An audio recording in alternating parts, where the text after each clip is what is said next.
What's going on, guys? Welcome back to the channel. So today we are reacting to how Americans make beans and toast. As you guys know, we are very famous for beans and toast in the UK. So it'll be a good comparison and contrast to see how it's done in the US. Let's see. But before we get into that, please smash that subscribe button. We're nearly on 70 and not far from 100. Let's make it happen, guys. Hey, what was more traditional going down the old trail during the cattle drive days than what? A big old pot of beans. But these ain't your ordinary beans, folks. We done jazzed these up, talked to them, and they're gonna be the best beans that you ever eat. So let's find out. Come on, we will be glad to have old wagon food. I'm thinking about something that really goes with it. You know, there was always coffee and there was biscuits, but a thing that was there every meal, I guarantee you, was beans. Yep, that's beans. what I'm talking about. And we're going to go through this little process and show you what I think beans need to be and how they need to be spiced up, talk about the different kinds of beans and the history they played in the part of the trail going down through there to feed them cowboys. What did they eat going down the trail? Oh, they pulled up to Mickey D's and said, hey, I'm at the drive-up window. Folks, none of that ever existed back then, and I think the food was probably better. Now, old Cookie, he had a job to feed cowboys, and back there during the trail drive days, there was not 3 meals a day. There was a very early morning meal and a late night meal. Some of them guys would be trading off in shifts of watching cattle. Fats would struggle with that. Fats eats how many times a day? 4. 4. Yeah, you should look at the food bill. And some of them eat at this time, some of them going to eat at midnight. So old Cookie, he had a lot of stuff to keep going. And the thing that he always had on the fire, coffee and beans. Now, beans was easy for him to take because remember, there's no refrigeration. We ain't talking about we're going to have none of this just stuck in an ice chest somewhere. He had all dry goods, dried coffee, sugar, flour, beans. You got to have some of them beans. Now, most of the time back during Cookie's days, they were cooking a lot of pinto beans, but also they were cooking a lot of Anasazi beans. And even more than that, they were cooking some kidney beans. Now there's little green beans, there's lima beans, there's white navy beans, there's all kind of beans in the world. But a pinto was the go-to bean. Now, he'd get them in probably a 50-pound sack, throw them in the wagon there, and he'd just dip out of there with an old coffee can or a pot, what he thought they needed. Now, when I'm feeding beans, I use a pound of dried beans to feed 10 people. That'll usually get you by. But folks has always asked me, what kind of beans do you like to use? Well, if I'm buying pinto beans, I really prefer casserole brand. They've always been good and clean for me. And you can even buy them at Sam's pre-cleaned beans, so you ain't got to do what? Go through here and pick the rocks out. And like this little bean right there, see him, Shin? What's wrong with him? He's a little shriveled up bean. Oh. He didn't get to make the trip. Bean. You didn't make and the you be picking out them rocks if there's any in there. Now, also, a very important thing that you got to remember when you're cooking beans is you count them beans. You go all the way till you get to 39, and every 41, you throw it out. That way you ain't going to have no gas in there. But get your beans. Today we're mixing Never heard of that. Kidney beans and pinto beans together. I got a bean pot over there, and we're going to let the water warm, and then we're going to pour the beans in. Now, we done got them dried, picked, and clean. I left that one out there so y'all could see what we was doing and going on. But go through there, get them rocks. Grandma said leave the rocks in there, they'll float to the bottom, and if you get them, it's good for your gizzard. So now traditionally when I make them, I'm just usually most of the time using jalapeno, onion, garlic, cilantro. But back then, old Cookie had a very wide selection of old dried peppers that he took with him on the wagon. I like to use an ancho or a cascabel or a guajillo chili. They're gonna add so much flavor to this. Now remember, our water done warmed. So we're gonna go ahead and dump these beans in there. And I hear some of you out there already saying, he probably gonna soak them beans. Folks, I think I'm probably about 2,600 foot elevation. I'm not gonna soak that beans because that old stove standing behind Shan there, known as Bertha, she will reach temperatures unknown to NASA, and she will boil beans in about 2 hours and have them done like you cooked them all day. But I have had to soak my beans a lot going in different places where there was what? High altitude. Beans cooking at sea level versus 7,000 foot versus 10,000 foot are gonna cook totally different. Now, if you're in them places like that, I like to soak my beans, like put them in an ice chest, get the water good and cold, pour the beans in there, let them soak overnight, but make sure that water stays cold because you don't want them beans to sour. And then you can rinse them, drain them off, go back to starting them at that. But I have also cooked them really slow from like 6 o'clock in the morning till 6 o'clock at night with just a little bitty fire. Wow. And get them done. But folks, a lot of people soak them beans. I don't see a need in it till you get up there at a very high altitude. So we done got our kidney beans in there, our pinto beans. Now traditionally, old Cookie probably wouldn't have had no ham hock. I do love a ham hock, but he would have probably used salt pork or some old jowls or some old fatty bacon that maybe he had left over there, some side meat. So we're gonna chunk him in there.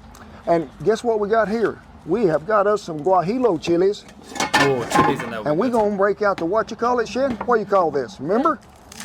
Mortar and pestle? Yeah, but there's another name for it that I can't remember. Masher. Yeah, I'm gonna call it the masher. So them chilies has been roasted some, and I just want you to just take them and just grind them up a little more. Because when you break these down like that and go ahead and put them in there with them beans, we're gonna get some of that good old rich traditional flavor, but we're gonna get some of that good smoky flavor that it brings out too.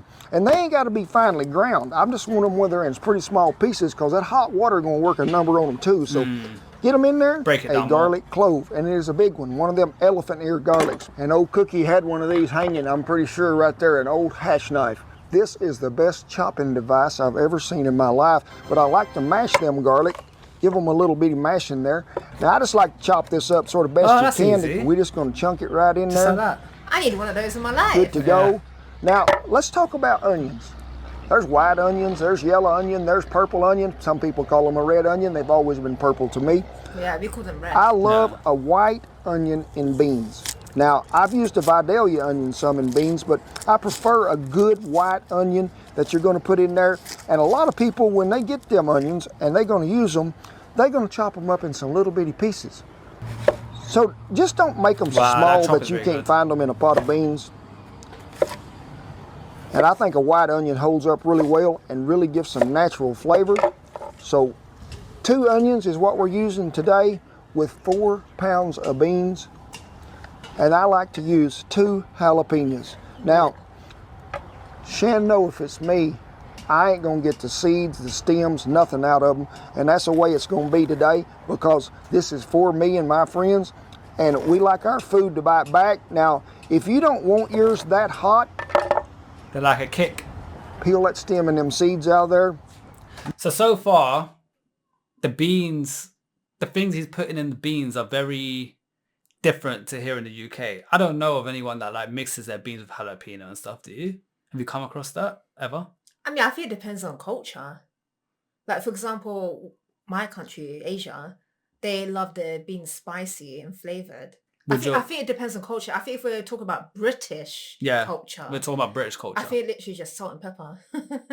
It's very plain. I think it depends on where you're from. Yeah. I hear that. Because when my mum makes beans or kidney beans, she don't just add no salt and pepper. Yeah, there's no way. Yeah, but the UK and Brits are known for the salt and pepper beans, which is a typical beans. Yeah.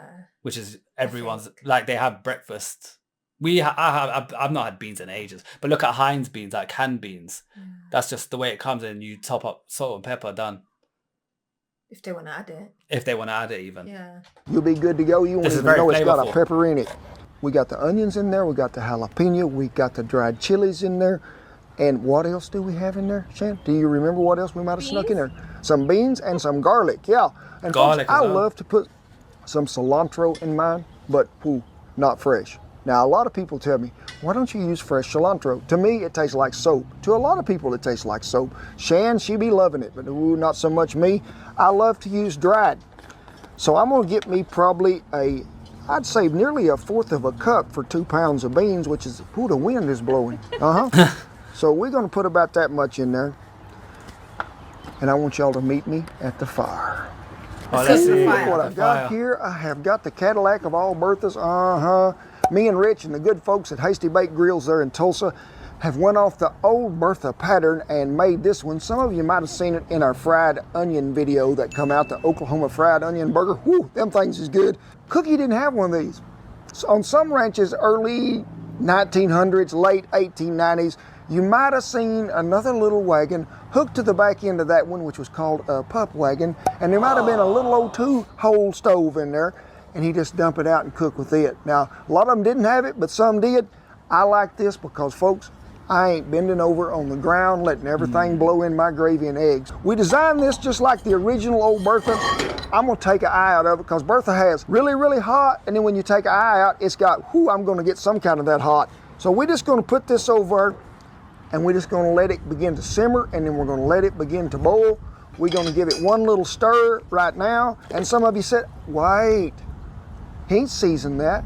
Well, folks, I don't like to season my beans till they start cooking pretty good, because if you just put it all in there at one time and keep cooking it, you done boiled most of the flavor out of it. So that's true. We're gonna stir them up, let them come to a good rolling boil, and I'll meet you back over here at the fire, and I'll show you what else is going in them. Well, old Bertha has done her job. We've been on about probably 10 or 12 minutes, and we have got us a good low simmering bowl, as you can see in there. And let me pull them up. You can still distinguish between a kidney bean and a pinto bean. And guess what, folks? It is time to season at this point right now. We ain't gonna season at the first, remember, because you're gonna boil some of that away. Now, traditionally, I wouldn't be using like chili powder and all this stuff, but I'm sort of jazzing these up maybe the way old Cookie had so many years ago, because he wouldn't have a lot of what I had. He wouldn't have original Kent Rollins seasoning nor the mesquite. So we're gonna add probably about, I would say, a tablespoon and a half of chili powder.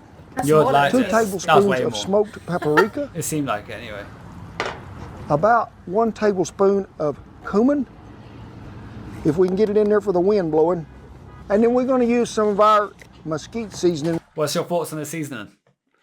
I mean, he's not finished. I know so far. I think it's fine. That's a lot more than British seasoning. He's got chili powder. He's putting cumin in it. What else did he put in it? British seasoning, salt and pepper. That's it. Yeah. There's nothing else they do in it. Quite boring. Which has got some ancho chili in it. Now, folks be telling me, oh, is that really spicy? No, it's just the right blend to give you a little bit of a touch of heat, but also a lot of that smoky flavor. Probably about a tablespoon, and then about a tablespoon of our original. Now, we will season these to our seating at the end to make sure that it's just right. And you notice I got me a pot here that has got some water in it that stays hot. So when you add beans to water as they boil. Add water to beans?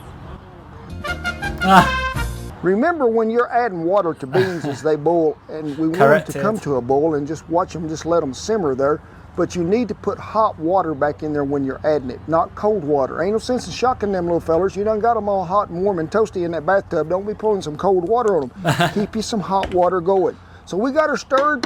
We're gonna let them cook till they get, that was hot. I just want y'all to know when you picked that up, that was hot. We're gonna let them get really good and tender, and I'll show you a trick there to last. When you pull that bean up out of there and the skin cracks, we're getting pretty close. 2.5 to 3 hours, and they are done. Now, you can cook a bean to death, but why would you? When you can pull a bean up out of there, and he still looks like he's holding his shape, but he is good and soft, as you can see. That bean is done. Don't cook him. We ain't making refried beans out of these. These is beans like in a stew pot. Now, I know times are going to vary from where you live and what altitude you are and how you cook them. Now, remember, we talked about soaking beans before, and if you need to at high altitude, you go ahead. But put them over a fire. Keep you some hot water. Always add to them. But you can see how these beans have sort of thickened up. That's what a lot of people call soup beans. What I call good beans right there for sure. Now, set them over, just let them sit. Hey, you're good to go after that 3 hours. Just keep them warm. The longer them beans sit there and you stir them every once in a while and eat out of them, the better they're going to be. They're going to be better the next day, and they ain't going to be none left over by the time you get to the next day. Oh, we dripped on the new Bertha. It's a self-cleaning oven. It'll take care of itself. That looks good. That looks real good. Full of flavor. You could just tell.